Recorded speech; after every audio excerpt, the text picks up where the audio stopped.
करते हैं कि सर इलीगल एग्रीमेंट क्या होता है रे यार? एक तरीके का वॉइड एग्रीमेंट ही तो होता है। यस सर, कल बताया था ना मैंने आपको सेट और सबसेट कि सर ये वॉइड एग्रीमेंट है और उसके अंदर छोटा सा पार्ट एक इलीगल एग्रीमेंट का और है। सारे इलीगल एग्रीमेंट वॉइड होते हैं क्या? Yes sir. सारे वॉइड एग्रीमेंट इलीगल होते हैं क्या? No sir. ठीक है। वॉइड एग्रीमेंट वो जिन्हें लॉ में एनफोर्स नहीं कराया जा सकता है। इलीगल भी वॉइड ही एग्रीमेंट है, इन्हें लॉ में एनफोर्स नहीं कराया जा सकता, जैसे कि मर्डर करने का एग्रीमेंट। लेकिन इलीगल इतने इलीगल होते हैं कि इनके लिए आपको जेल जाना पड़ जाता है। वॉइड के लिए जरूरी नहीं है आपको जेल जाना पड़े। ठीक है, इलीगल एग्रीमेंट आइए शुरुआत से पढ़ते हैं। Illegal agreement. An agreement is illegal if it's forbidden by law or it's of such nature that if permitted would defeat the provisions of any law or it's fraudulent. Legal agreement define करना है तो ये तीनों बातें लिखना। N illegal agreement an agreement is illegal number one if it is forbidden by law, law के द्वारा मना किया गया है, और it is of such a nature that if permitted would defeat provisions of any law.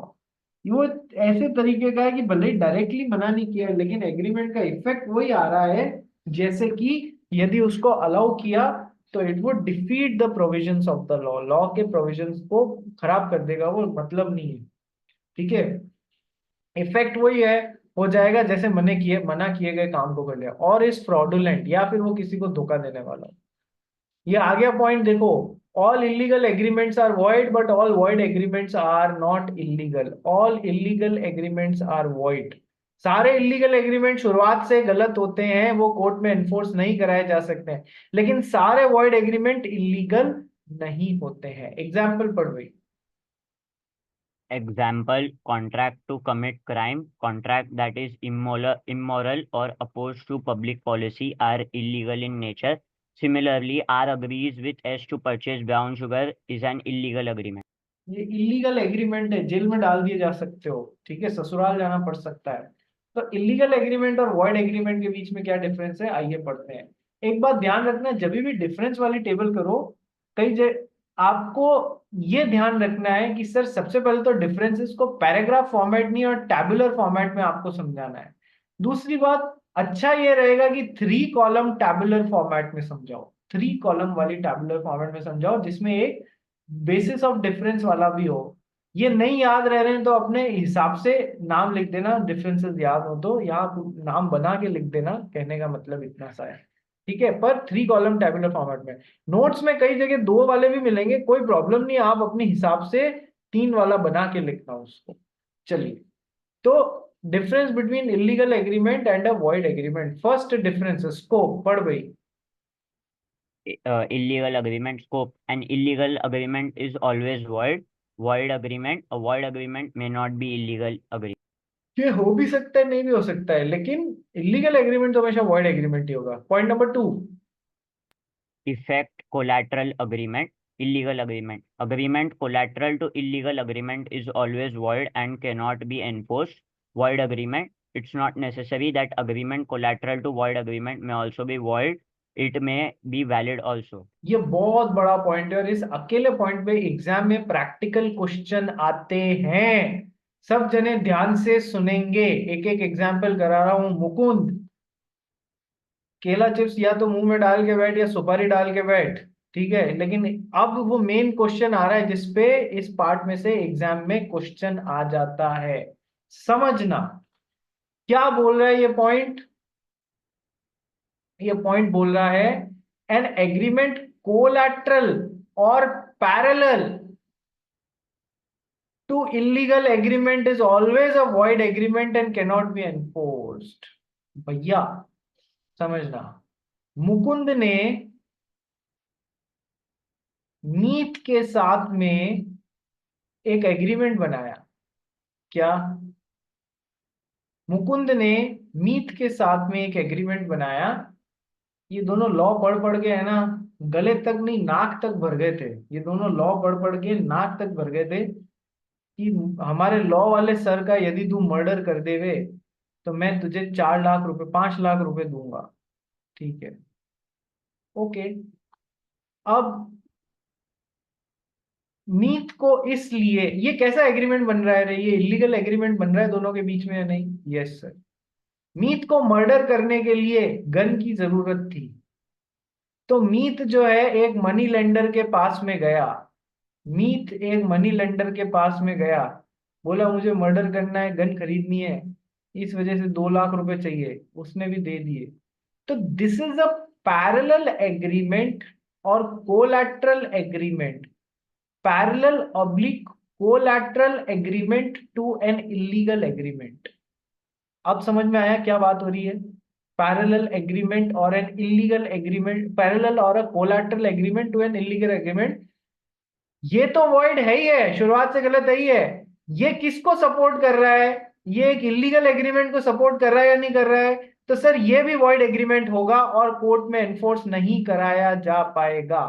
Court में enforce नहीं कराया जा सकता है। ये अपने 2 लाख रुपए ये इसको नहीं लौटा रहा है, ये इसके लिए कोर्ट में नहीं जा सकता है, बिकॉज ये this is an agreement which is parallel और collateral agreement to an illegal agreement. बात समझ में आ गई? बोलो यस और नो। ऐसा एग्रीमेंट जो किसी गलत एग्रीमेंट को सपोर्ट कर रहा है, वो भी पैरेलल या collateral agreement to an illegal agreement, वो भी वॉइड एग्रीमेंट, वो भी एनफोर्स नहीं कराया जा सकता। ये हो गई पहली बात। जबकि इधर क्या है, पढ़ भाई, वापस पढ़ना इस पॉइंट को। It's not necessary that agreement collateral to void agreement may also be void. It may be valid also. जबकि वॉइड के साथ में ये जरूरी नहीं है। ये एक वॉइड एग्रीमेंट बन रहा है। क्या एक वॉइड एग्रीमेंट बन रहा है? मिस्टर एक्स ने एक माइनर के साथ में एक एग्रीमेंट बनाया, मैं तेरे को 10 लाख रुपए दूंगा और तू मेरे को ये चीजें खरीद के देना, ठीक है। अब ये 10 लाख रुपए अरेंज करने के लिए इन्होंने क्या किया? मनी लेंडर के पास में गए कि मैं कोई धंधा बिजनेस कर रहा हूँ, उसके लिए मेरे को 10 लाख रुपए चाहिए। मनी लेंडर ने दे दिए।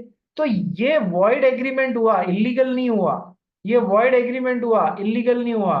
तो ये पैरेलल और collateral agreement to a parallel और collateral agreement to a void agreement हुआ। ये इसको सपोर्ट कर रहा है। तो पैरेलल और कोलैटरल एग्रीमेंट हुआ, वॉइड एग्रीमेंट हुआ, ठीक है, मनी लेंडर से 10 लाख रुपए लेने के लिए, ताकि यहां पर इसको 10 लाख रुपए दे सके। तो सर ये एनफोर्स कराया जा सकता है।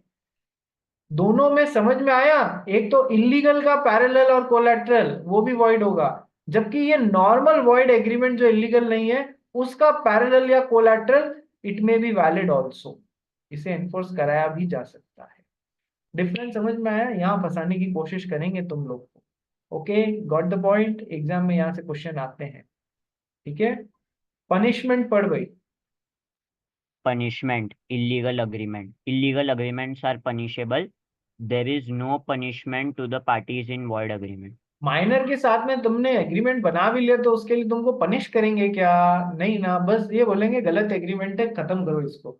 जबकि यहाँ मर्डर करने के लिए तुम एग्रीमेंट बना रहे हो, तो तुमको पनिश करेंगे क्या? बिल्कुल करेंगे, ठीक है। चलिए, nature. Nature, illegal agreement. Illegal agreements are forbidden by law.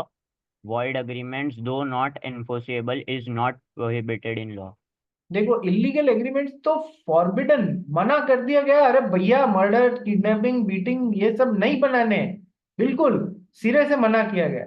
Void agreement जो है आप बना लो, लेकिन कोर्ट में वो एनफोर्स नहीं हो पाएंगे। आप माइनर के साथ में एग्रीमेंट बना लो, कल को माइनर आपके नाम पे वो चीजें नहीं करता है या कुछ नहीं करता है अंडर द एग्रीमेंट, आप कोर्ट में आके एनफोर्स नहीं करा पाओ। बात समझ में आ गई? ठीक है। चलिए, ये रहा आपका difference between illegal agreement and void agreement, ठीक है। ये बाकी तो अपने पार्ट किया हुआ ही है। अब आपका काम क्या है, एक मैं इसमें कुछ एडिशंस करके दूंगा नोट्स में आपको। एग्रीमेंट और कॉन्ट्रैक्ट के बीच में डिफरेंस बताए, मैं थोड़े थोड़े कुछ नए पार्ट्स आए हैं, वो मैं इन नोट्स में आपको एडिशन करके वापस एक बार फर्स्ट चैप्टर के नोट्स भेजूंगा। नंबर 1। नंबर 2, आपका काम क्या है, इस सर ये पीछे वाले क्वेश्चंस करके रखेंगे। फाइन। पीछे वाले क्वेश्चन इजी हैं, आराम से कर लोगे। पीछे वाले क्वेश्चंस एक बार देख के कल क्लास में आना। कल की क्लास शाम 5 बजे हो सकती है या रात 8:30 बजे ही होगी, ये भी बता दो मेरे को।